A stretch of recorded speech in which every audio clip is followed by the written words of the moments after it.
Story of Ganbaatar, Episode 6, Back Home.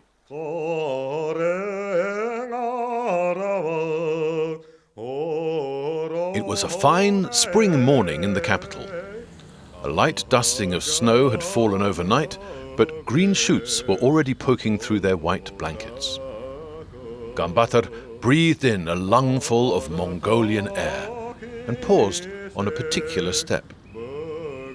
5 years before, he'd had his photo taken here, beside 4 young colleagues and the Minister of Agriculture, proud emissaries, destined to bestow the gift of fish farming to a grateful nation. The other 4 had returned 2 years before. Not all letters from home had made it to Ganbaatar over his 5 years of study. This was understandable. 1 month he would be on a Baltic trawler, the next an Atlantic container ship, the next an Arctic cruise ship. But he had heard that whatever aquaculture expertise his 4 colleagues had acquired during their studies was now being squandered. Professor Dalai's vision of Mongolians introducing fish to their diet hadn't taken off. There'd not been another Zhod winter since they'd left. Livestock herds had been built up again. The refugees had packed up their gears from around the capital and moved back to their grassland homes. The old Minister of Agriculture had taken early retirement, at least that was the official line. Some said it had been his cosy relationship with the Soviet ambassador that truncated his career. Others said that even though it had been successfully hushed up, he'd killed his own career along with 3 camels and a yak during his drunken 3 a.m. joyride in his official limousine. The new minister, by all accounts an unforgiving kind of man, had quietly closed down the fish farming department. He reassigned Ganbaatar's former colleagues to more familiar Ministry of Agriculture jobs. They were now supervising milk quotas, regulating meat processing, approving veterinary products. The only clues to their years of study abroad were the certificates of graduation displayed on the walls of their offices. You can say what you like about the Soviet Union, but they knew how to do certificate, with their bold red hammer and sickle seals and red felt frames embossed with gold writing. Ganbaatar's own certificate was safe. Before setting out that morning, he tucked it under his lucky wolf's paw and clicked his little leather briefcase shut. As he walked up the steps and approached the security guard's desk, Ganbaatar swung the briefcase, surreptitiously jaunty. Though naturally shy, Ganbaatar was secretly looking forward to showing his qualification to the guard, who was from the same place up by the lake with the boat. Everyone he'd met since his return 3 days ago had begged to see it. It's not every day you get to hold in your own hands the first ever international certificate in deep-sea navigation awarded to a Mongolian. Those who'd had the privilege had already told the story to others, who were now telling it to everyone they met. But the guard was unfamiliar. Another reminder that much had changed in the 5 years Ganbaatar had been away. The new guard nodded dismissively at Ganbaatar's open briefcase before returning to the sports pages of his newspaper. As he clicked his briefcase softly shut, Ganbaatar smiled to himself.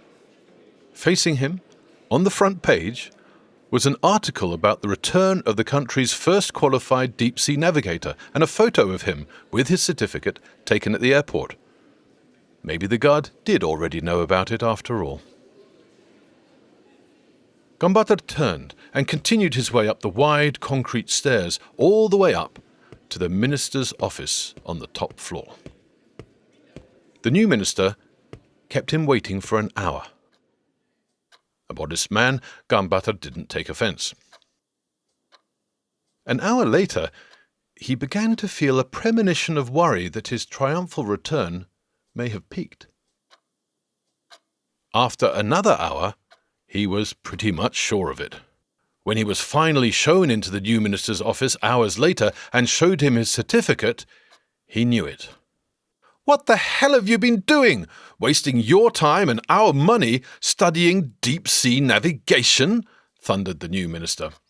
What use are you to Mongolia? What possible job is there here for a deep-sea navigator?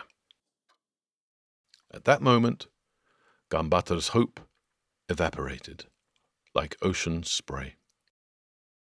He reached for his briefcase, looking for the previous minister's letter telling him it was all part of a greater plan that would be revealed to him on his return, before he suddenly realized this would only make things worse.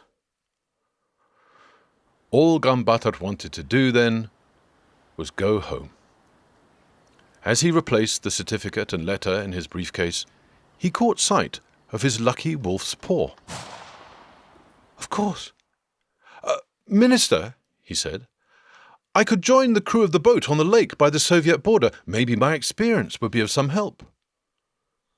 Far from placating the new minister, this infuriated him further.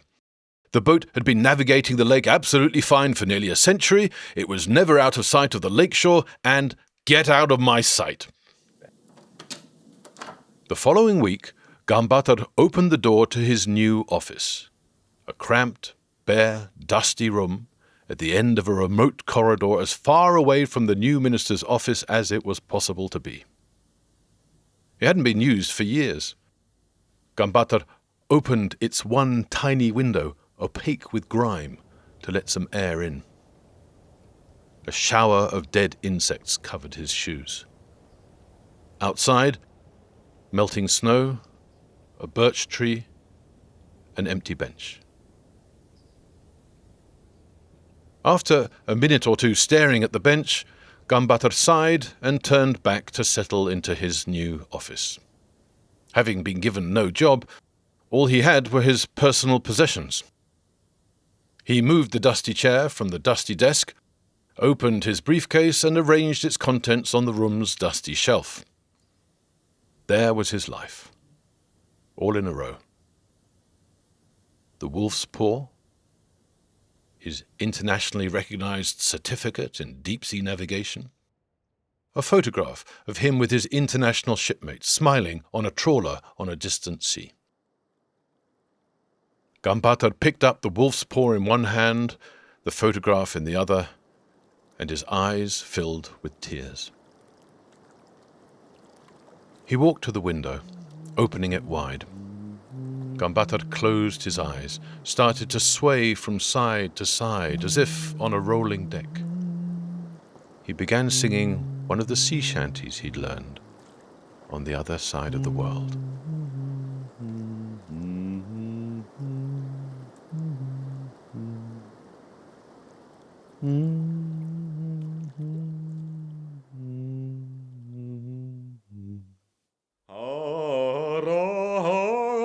In episode 7, Professor Dalai Goes for a Walk, we'll discover how Ganbaatar found his new job at the ministry. The series was written, narrated and produced by SternWriter. Audio production by Samuel Wain. The Truth Lies in Bedtime Stories is a See-Through News production. See-Through News is a not-for-profit social media network with the goal of speeding up carbon drawdown by helping the inactive become active. For more, visit seethroughnews.org.